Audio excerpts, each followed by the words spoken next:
Come on, Gex, I know you're in there. And I know you woke up after the first 2 knocks at most.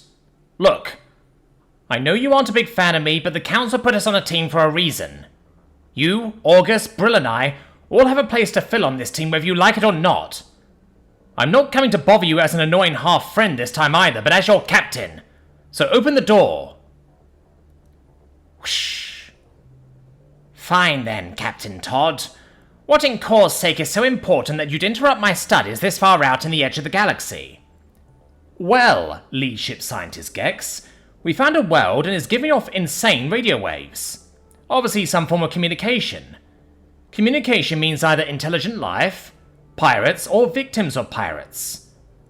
August already ran the radio waves through his computers, and it's a sentient species, sending them from its home system. Maybe even its home world. That means we found a new planet with sentient life that the Galactic Council doesn't know about. If we get a solid report on the planet and don't royally screw this up, everyone on this ship gets a rapid promotion, and we probably even get a better ship with better equipment. New species, you say? Huh. That's a neat new attempt at a prank. I'll go back to my studies now. Your prank failed, Todd. Psst. Donk. Gex, damn it, I'm serious. This isn't a prank. If it is, you can report me to the council, and I'll voluntarily drop out of this program. Inside of his room, Gex pauses mid-step, and the annoying thought that maybe it's real and not a prank pops into the back of his mind. Todd's tone seemed to carry actual urgency, and one didn't threaten to resign from a council program lightly. The sheer workload it takes just to get into one. Damn it. Gex whispers to himself, and opens the door again. Fine, Todd, show me the signals and let's see what we have. If this turns out to be a prank, I swear on the council I'm going to throw you out of an airlock on a trajectory to the nearest black hole. Finally, you believe me.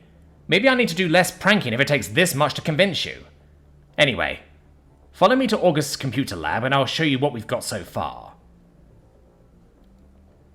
After a short walk in silence, they walk into the computer lab, where audio and visuals are being decoded from the radio waves. The first thing they both hear upon walking in is audio in some alien tongue, and then in their own language being run through a translator device. Never gonna give you up, never gonna let you down, never gonna run around and...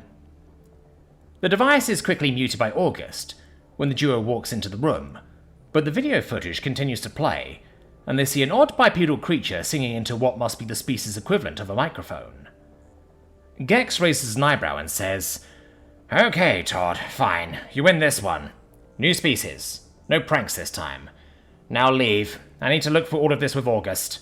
Oh, and set a ship course for the origin point of these signals. I'm sure the radio wave signals will provide plenty of useful data, but a whole planet will provide much, much more. Todd agrees with a rather smug coloration at the tips of his hair, and walks out of the room to set the ship for a jump to the planet. Almost as soon as they get there, the ship's receivers are almost overwhelmed by the sheer density of radio waves being thrown around. It takes the combined efforts of Gex and August, as well as several galactic standard hours, to get all the filters in place. When everything is finally in place, Gex wishes August good luck, and goes down the hallway to his own lab. There, he opens one of his computers, and turns on the few hundred microdrones used for scouting out planets in stealth. Then, he begins to mumble to himself like almost any scientist would. Stealth fields are stable, batteries are good for 10 years, instruments are at full functionality. Okay then, my pretty little drones, go find out what secrets that pretty blue ball down there is hiding. After a few minutes pass, data begins to roll in, and Gex connects a wire from his computer terminal to the side of his head and starts mumbling again. Life index 10 out of 10, complexity index 10 out of 10, planetary body stability 4 out of 10, psychic potential 1 out of 10? That can't be right. Every species in the known galaxy has at least a psychic potential score of 3. Wow, this turned from a normal new species discovery with a hint of promotion to an anomalous species with a guaranteed prize and rewards for discovery. Ugh. I'll have to go find Brill and ask her to do a psychic scan of these people. One short walk later, and Gex is at Brill's room, and before he can even knock, the door slides open, and he feels a psychic link form in his head. Already scanning them, Gex. I noticed the anomaly way before you did, I promise. Your scanners look at individual people and the energy they put out. This species does not use psychic energy on an individual level. Also, you can call your drones back. The entire planet is covered in a massive psychic field that store more information than some Star Nation server rooms. The entire history of the planet is here, from the first century, from the first cell to ever be born on this world, all the way up to the present day.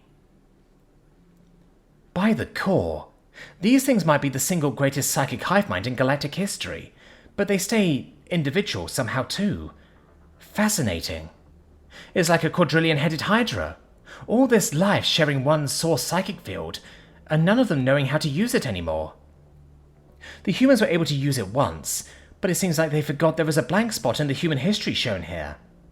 Some massive event that even disrupted this field. There was a 10-year blank space where nothing is recorded by anything. Wait, are those... Oh, council's sake. Gex, when you put in your report, state we don't know why the humans lost access to this field. We know the reason, but this needs to be reported to the head councillor in person. Those grey-skinned bastards were here, and tried to sever the connection of this entire world from its psychic potential. It seems like they come and go rather frequently too. This place must be close to the homeworld. We might finally be able to snuff those things out for good. This is atrocious. They must have found this world on their way to us and practiced how to shut down psychic abilities here. These humans used to be able to do such marvels. Worldwide communication, a type of energy I can't even recognize, teleportation, molecular fusion. They used to be so wildly intelligent, all of them. Until those grey bastards showed up, the humans were even peaceful and coexisted with their planet, instead of the disharmony they now have. This isn't right. Gex, go tell Todd that we're done here. We can't be seen by one of the Greys. We need to report this back to the council ASAP. Send your report so even if we were spotted, we aren't suspicious. Already sent the second you said the word Grey. Report on new species and planet discovery. Location, Sol, aka star G99276. Discoverer, Novice Explorer Todd. Researcher present, Council Science Trainee Gek. Details of world. The planet is approximately 12,756 kilometers in diameter, covered by 71% H2O. The world has a gravity of 9.8 meters per second squared, and is geologically unstable. It has a rotational period. This rotational period is 30 standard GH.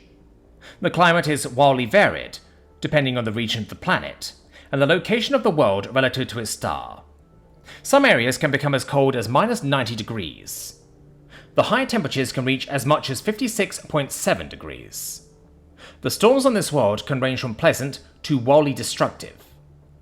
World is affected by a large satellite body, roughly 25% of the mass of the primary world, keeping much of the weather, geological phenomena, and other variables somewhat stable. Life report. The number of species on this planet is unknown.